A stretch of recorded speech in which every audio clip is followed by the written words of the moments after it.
Hey everyone, welcome back to the channel. Today we're diving into Solo Leveling Season 2, Episode 12, and things are getting intense. Links to the previous episodes are in the description, so let's jump straight into the story.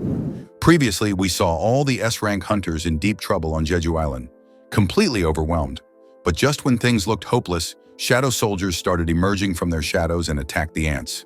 We see Igris, Tank, Iron, and Tusk joining the fight, taking down the ants one by one. Jinwoo is stunned. He wonders, who are these guys? Then suddenly Jinwoo appears on the battlefield. He switched places with one of his shadow soldiers.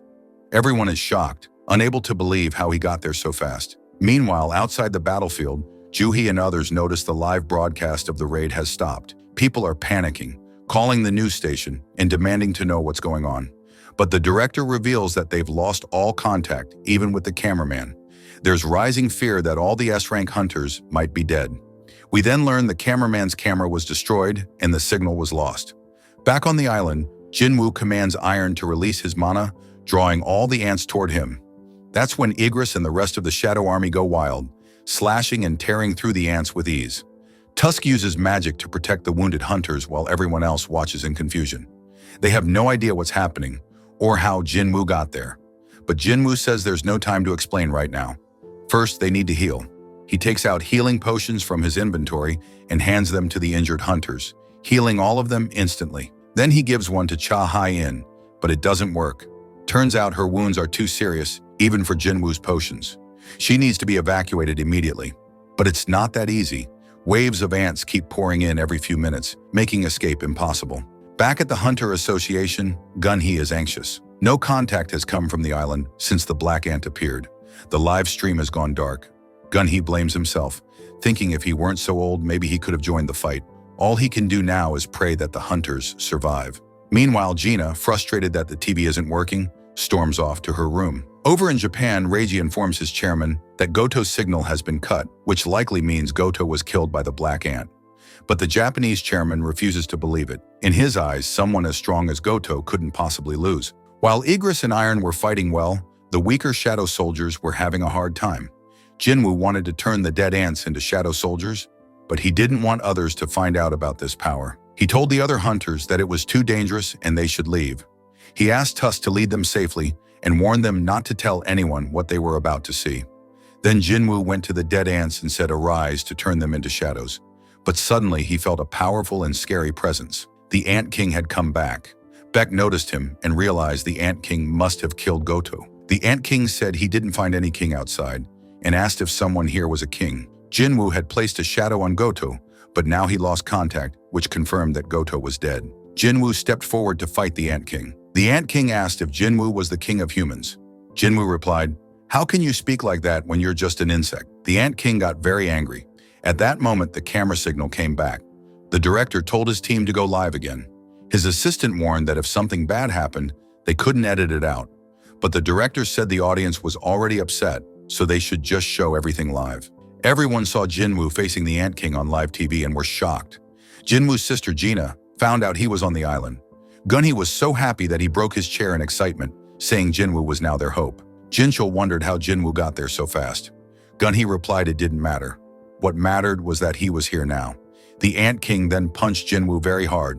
A hunter said no magician would get that close to an enemy, so Jinwoo must be finished.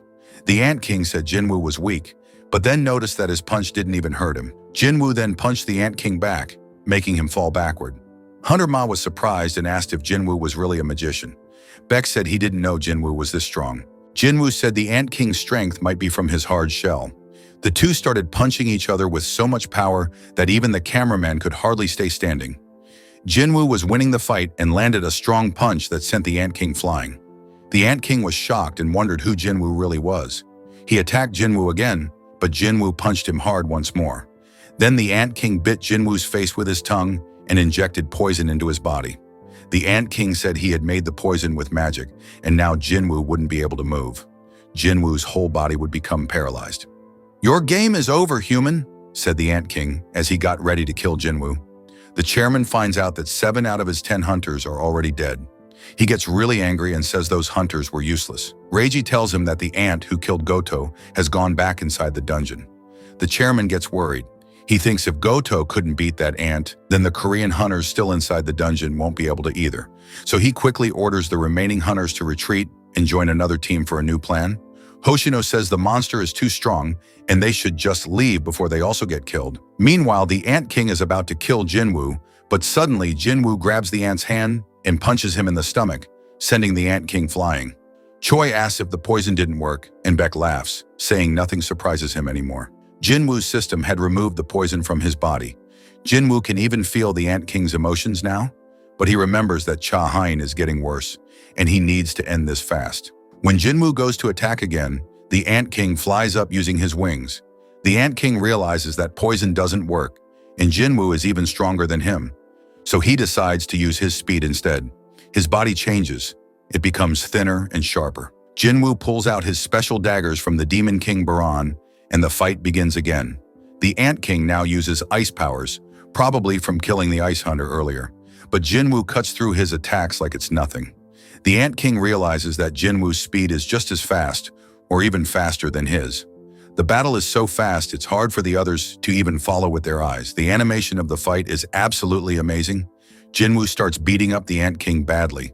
When the Ant King tries to claw Jinwoo's eye, Jinwoo powers up and cuts off the Ant King's hand, but the Ant King heals himself and puts up a huge ice wall to escape. He now knows that defeating Jinwoo is impossible, so he tries to run away, but Jinwoo cuts off his legs and drags him back down. The Ant King is shocked and wonders who this human really is. Out of desperation, he calls for his ant army to attack, but Jinwoo summons his own shadow army. They start destroying the ants. Tusk uses a powerful explosion and creates a giant hole in the cave. The Ant King thinks to himself, "I was supposed to be the king. Now I'm running for my life." He tries to fly away again, but Jinwoo uses his telekinesis to pull him down and slam him to the ground.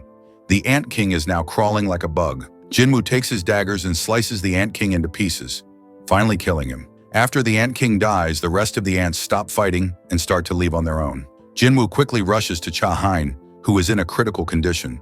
Her aura is almost gone. Choi says their helicopter is ready outside, but Jinwoo says she won't survive the trip. He takes out the elixir of life, the same one he used to heal his mother, and gives it to Cha Hein. But it doesn't work because her condition is too serious. Jinwoo doesn't know what to do. There's no time. His shadow exchange skill can only be used once every 3 hours, and he's not sure if he can bring Cha Hein with him using it. He starts thinking hard, looking for a way to save her. Then suddenly he gets an idea, and that's where the episode ends. So friends, will Cha Hein survive? To find out, don't miss the final episode of the season. If you enjoyed this video, make sure to like, comment, and subscribe, and don't forget to turn on the bell icon so you don't miss the next episode. See you in the next video.